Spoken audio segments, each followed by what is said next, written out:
Okay everyone, welcome back to the Long Dark tutorial series. Yes, today we're going to have a look at items, and we're going to have a look at what you can do with items, the various actions you can do, what the different groups of items are used for.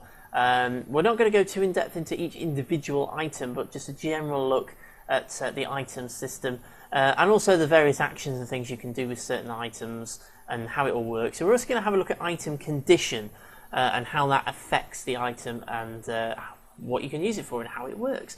So as you go around the world of the Long Dark, you will find all sorts of different things lying around. Now I'm in a pilgrim game here.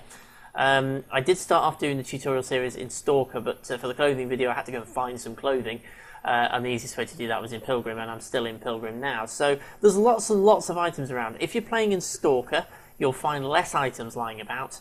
And if you're playing an interloper, you'll find virtually none. So it does scale. How many items you find does scale with the level that you're playing at. Not everything that you can see in the game world is interactive. I can't pick that up. I can't pick up open food tins. I can't pick up the paint cans. What I can do though is pick up the stack of papers, and I can pick up this antiseptic. I can't pick up any of these. I can't pick up mugs or cups or anything like that, or I can't move the radio. I can interact with it. Doesn't do anything, but I can interact with it. I can pick up, what else can I pick up? I can pick up the reclaimed wood here. I can pick up the newsprint. I can search through drawers. Press and hold the left mouse button to search through a drawer or a cabinet or something else to find items. You can either pick the item up or leave it behind by pressing the left or right mouse buttons. So that's how we collect items in the world. Oh, books! We'll talk about books in another video, but we'll pick that one up for now. I will talk about books in another video. And you can see various different things. Things we can interact with. We can interact with the shelf, but we need to break it down before we can actually interact with it. So we'll talk about that again in another video as part of the crafting system. So items in the game world, you can pick up all sorts of different things, and they all go into your inventory, into your backpack. So if we bring up the menu, bring up the backpack, you can see all of the items that I'm carrying. Every item has a weight, and you can carry up to, well, it depends actually. You can carry up to a maximum of 30 kilos, but as you get tired, as that tiredness measurement goes down, you'll notice that you won't be able to carry quite as much. So your carrying weight will drop. So that again is part of the balancing act. And obviously, as you can only carry 30 kilos, it means that, well, you're not going to be able to carry around everything you find in the game world. And that's where you set up base camps. So Camp Office is a good place to set up a base camp in survival mode. You can go out to different locations around the world, and you can scavenge and collect items, bring them all back here and store them here. You can either store them in containers that you've already opened, like this medicine cabinet. I can open it up again by pressing and holding the left mouse button. And then I can transfer items into the container using the arrow and transfer them back.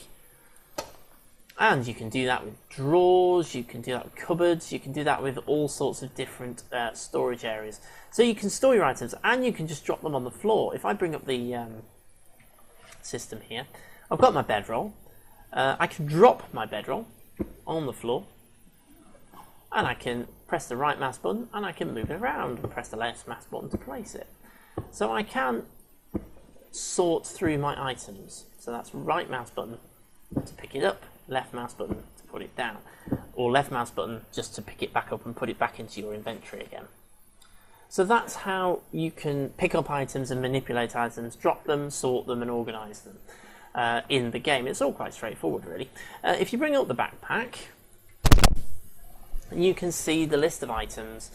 There's a little bit of a description. If I click on items, there's a little bit of a description of what it does, obviously from picture.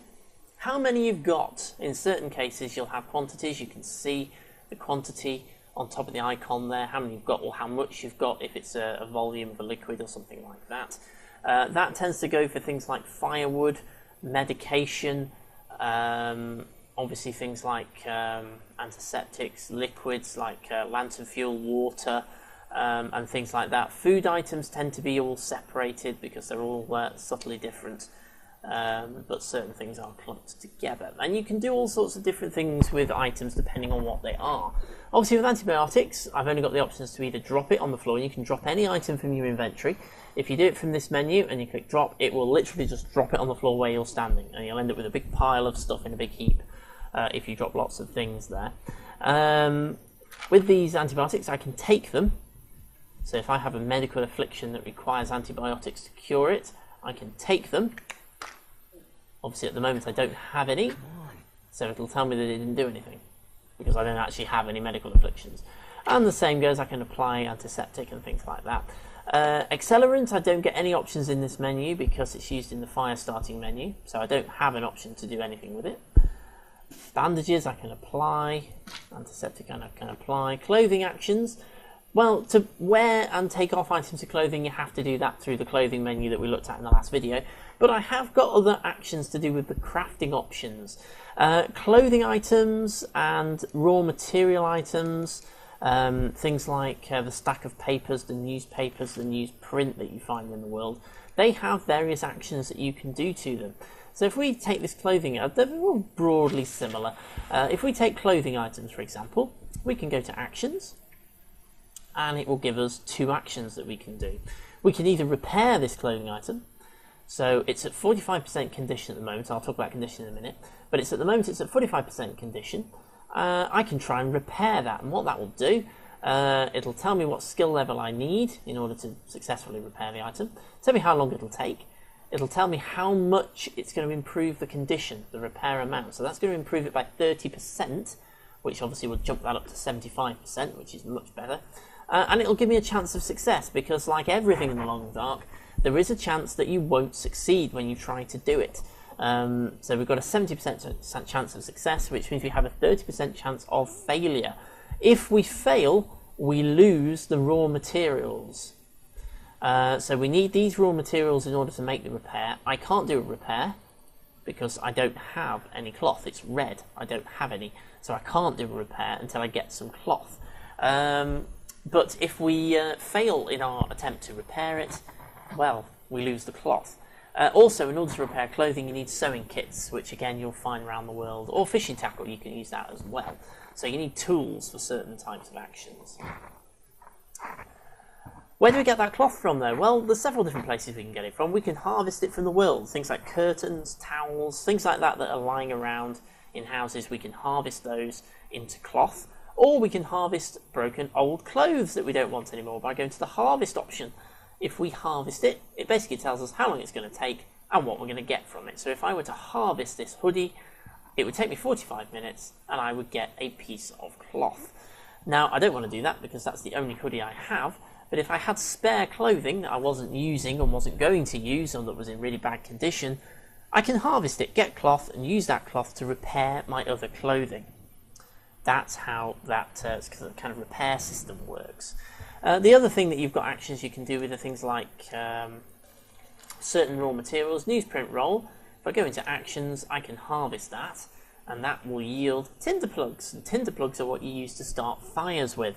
So if you find newsprint roll or newspaper or stacks of paper, you don't want to use those to start the fire. You want to come into this menu and you want to harvest them into tinder plugs, because that way you get to start 4 fires from it, not just 1. Far, far more efficient. And of course I've got 2 newsprint rolls, so I can repeat the process on the other one to harvest another 4 tinder plugs. And those tinder plugs will now appear in my inventory.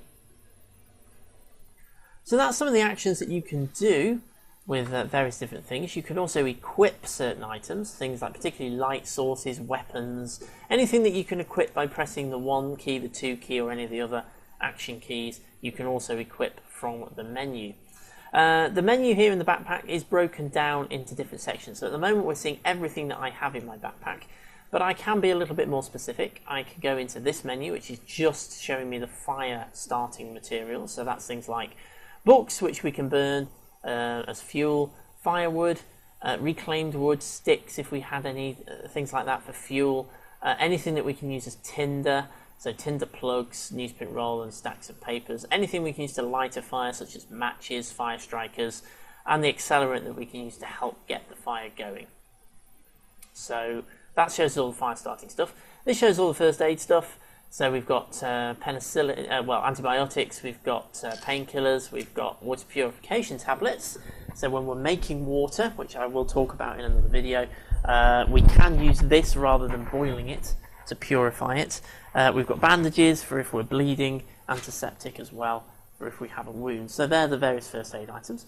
Clothing is also listed here, purely so that we can see what we have and also drop anything we're not using. So you can see here that I've got 2 bits of clothing that I'm not using, so I can actually drop those. If I come out, you'll see that they're on the floor underneath me. So that's how you start to build up a supply cache. You drop things in your base camp so you don't have to carry things around that you don't need. Food items we all have here. We've got various different food items. Food will give you calories. That's how you build up your hunger bar to get it up to the top so you're not hungry. Each one has a calorie intake, which obviously the higher that calorie intake is, the more the bar goes up into the white. These things, like canned drinks, they actually give you a little bit of both. They give you calories, but they also give you liquid that increases your thirst bar up to a better level. Of course, you have water as well that you can drink. The various different food items, they all give you different calories. Certain things you can cook and eat hot. If it's got a cold indicator there, it means you can actually cook it. That's usually canned items and meat that you've harvested from carcasses you can cook. Things that you can eat hot will give you an additional warmth bonus when you eat them. We'll talk about this when we look at food and drink in a more specific video when we're looking at cooking and fire starting and things like that. And we have some tools, various different tools. There's a sewing kit. We have some lantern fuel. We have a flare, which we can use as a light source to scare away wolves. And we have our bedroll, which is our portable bed. We can take that anywhere. We can drop it on the ground, and then we can sleep in that rather than having to find a bed. And we also have materials. So in this case, we've got some reclaimed wood and some bandages. We can also find cloth, cured leather, anything like that that we can use as a material to craft something with. So there's all the different items. I think the one other thing though that I wanted to talk about is the condition of items, item condition. You can see here each one has a condition. It's probably better to do this with food actually. Each item has a condition, and over time these will slowly degrade as you store them. So if they're in your backpack you're carrying them around, or if you have them stored at your base camp, certain items will slowly degrade in condition. Some items degrade faster than others. Food items degrade quite quickly. Canned and tinned items obviously don't degrade as fast. They degrade a lot more slowly. Fresh items such as cooked meat, raw meat and things like that, they degrade very, very quickly. The lower the condition, obviously the worse the item is. Certainly when it comes to food items, when that condition drops below a certain percentage, which is around about 20%, it increases the risk of you contracting food poisoning, the food poisoning affliction. So if you're eating food items with a condition below 20%, there is an increased risk that you will get food poisoning. So generally speaking, if anything that you pick up is very, very low condition, you're better off getting rid of it and not bothering to use it. Certainly when it comes to food items, it doesn't have any other effect other than that. So the condition will go from 100 down to about 20%, and to be perfectly honest with you, there is no real difference if it's anywhere in between. It's only when it drops very low that it becomes a bit of a problem. Certain items don't degrade at all. Water doesn't degrade at all. It's always at 100%. Tools degrade as you use them.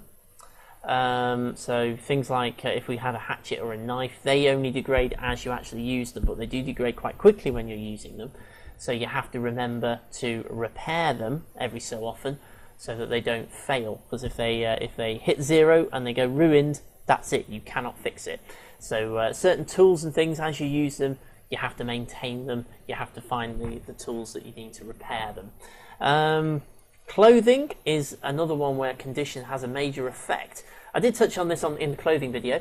Basically, the lower the condition, the poorer your clothing's performance is. You'll notice that we have here the various different indicators of how the clothing is helping you. So you've got a plus 0.5 degree warmth bonus from these trousers. They're at 32% condition though. If they were at 100% condition, there's a good chance that would be something more like 0.8 or 0.9.